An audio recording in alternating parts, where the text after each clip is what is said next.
Assalamualaikum warahmatullahi wabarakatuh. Bismillahirrahmanirrahim. Alhamdulillahirabbil alamin. Wassalatu wassalamu ala asyrafil mursalin sayyidina Maulana Muhammadin wa ala alihi washabbihi ajmain. Amma ba'du. Terutama di era Ibnu Hajar Al-Haytami, karena beliau ahli fikih.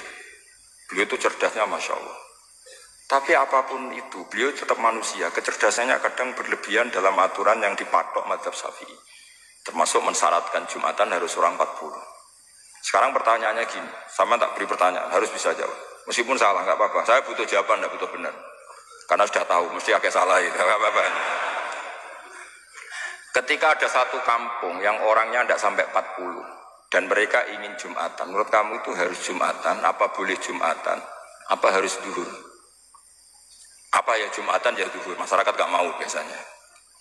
Tidak harus Jumatan. Boleh tidak Jumatan, apa harus duhur? Apa enggak perlu ada hukumnya, ben karepmu.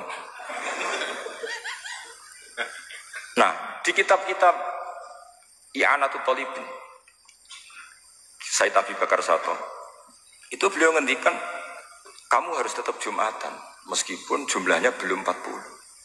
Karena apa? Madharat tarkil Jum'ah itu lebih ngeri ketimbang mensyaratkan 40 yang asal-usul dalilnya itu tidak jelas. Imam Ahmad bin Hanbal kalau ditanya apakah Jumatan harus 40, itu khotibah khotiban sadidan, marah besar.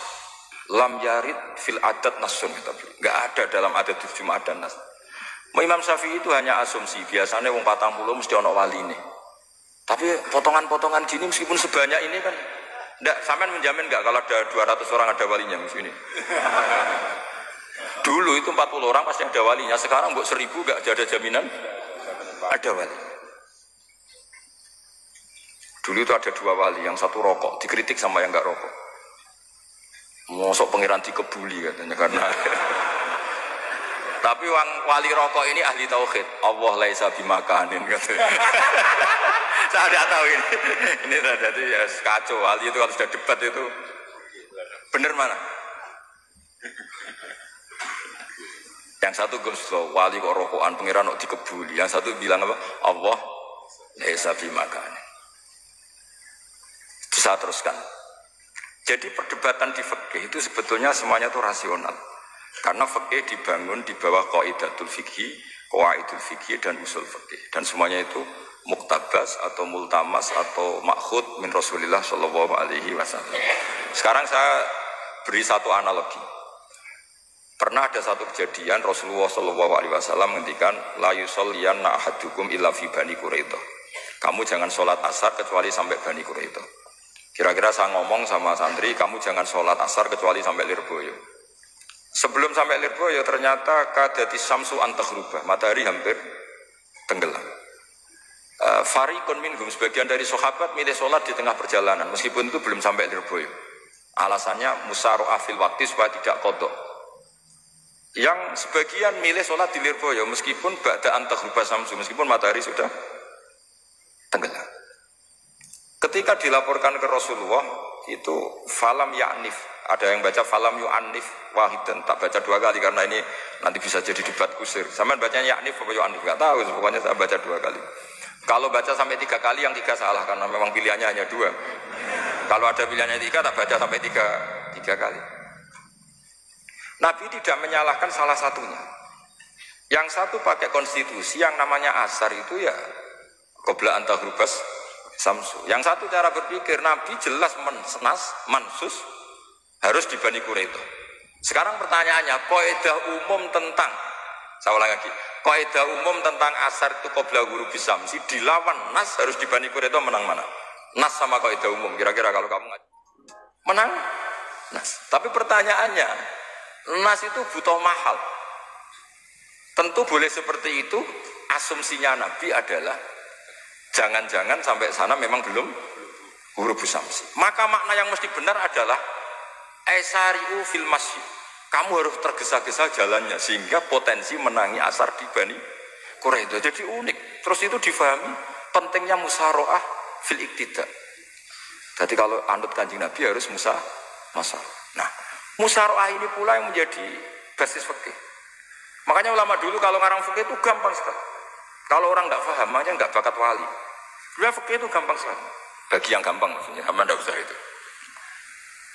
Misalnya begini, Fathul Mu'in, Fathul Hab semuanya ngendikan wa yusannu nasyatun di sholatin. Jadi wa yusannu lan den sunatno apa nasyatun gumriga, semangat di sholatin krana ngadiri salat. Fa inna wa ta'ala dzamma tarikihi, sama sing ingat takbirnya. Dzamma iku ngritik sapa wa tomodo sapa zat tarikihi, pakai jamak mudzakkar salim, tarikihi ing wong sing ninggal nasyat. Terus beliau mendalil qala ta'ala wa idza qamu ila sholati qamu kusala. Ciri khas orang munafik itu kalau sholat itu malas-malasan. Maka saya itu sering bilang ke santri saya, pokoknya nak jamaah kudu ana melayune, entah berapa kadarnya harus ada melayune. Guling-gilingan musaroah.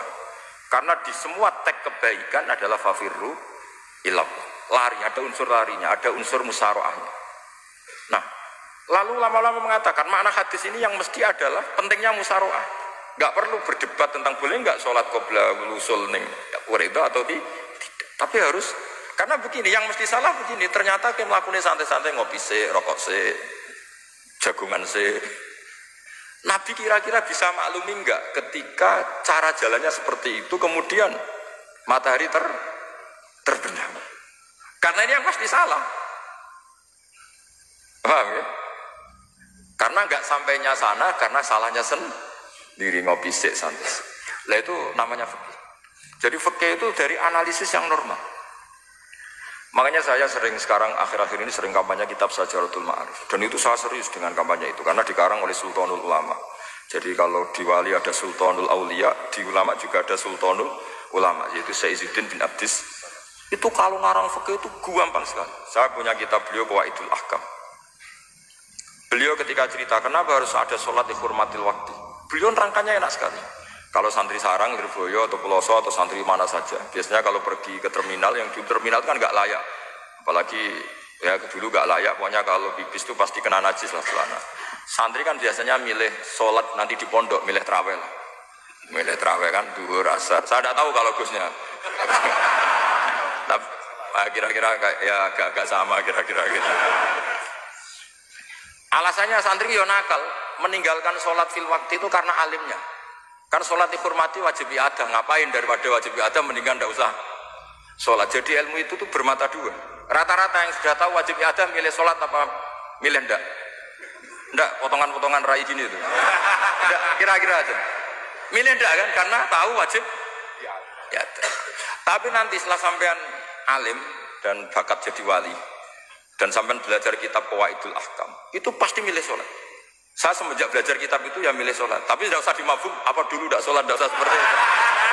Itu mafhum yang salah itu, yang berbasis suudzon. Jadi mafhum seperti itu salah, ya masalah itu. Suudzon itu masalah. Kata saya Izzuddin bin Abdis Salam memberi penjelasan, kenapa harus sholat dihormatil waktu? Karena khotorun najasa, bahayanya najis atau ritsun najasa, kotorannya najis. Itu layafi, kalau dibaca ritsul layafi dengan pentingnya sholat. Karena butuhnya Allah, butuhnya malaikat, kalau boleh dibahasakan butuh ya dalam ilmu fikih kan dibahasakan gampang saja. Ada orang sujud di waktu yang diwajibkan sujud, sehingga diabaikan syarat sholat itu harus toharatul badan, wa tasawufi dan wal makan. Kok kira pantas ono waktu sholat kemudian la tasjudu fil waktu saja. Jadi akhirnya gampangannya wes tetap keren, meskipun kowe salat nganggo najis ora sempurna tetap keren. Piye cara didelok malaikat kok dhuwur wis keceluk sujud, keceluk musholli. Daripada kowe misale asar gak salat alasanmu celanaku najis, maghrib ora salat. Terus jare malaikat berkhataman Wahab kok kelakuane ngono kan gitu ya. Karena malaikat tuh ndeloke kok dhuwur. Bablas asar, bablas maghrib, bablas isya. Meskipun sampean punya alasan nanti menisan di rumah atau di pondok, tapi ini kan melewati waktu yang harusnya ada sujud. Sehingga dalam syarat jamak takhir misalnya apa? Kamu harus niat akan jamak takhir di waktu sholatil ula. Biar ada bedanya tarku karena sembrono dengan tarku yang karena ingin mentakhir. Paham ya? Itu jadi sama-sama fikih, kualitas yang dikarang Sultanul Ulama dengan sing RT itu ya beda. Dan sama harus baca kitab yang dikarang rajanya ulama supaya kamu tambah pinter.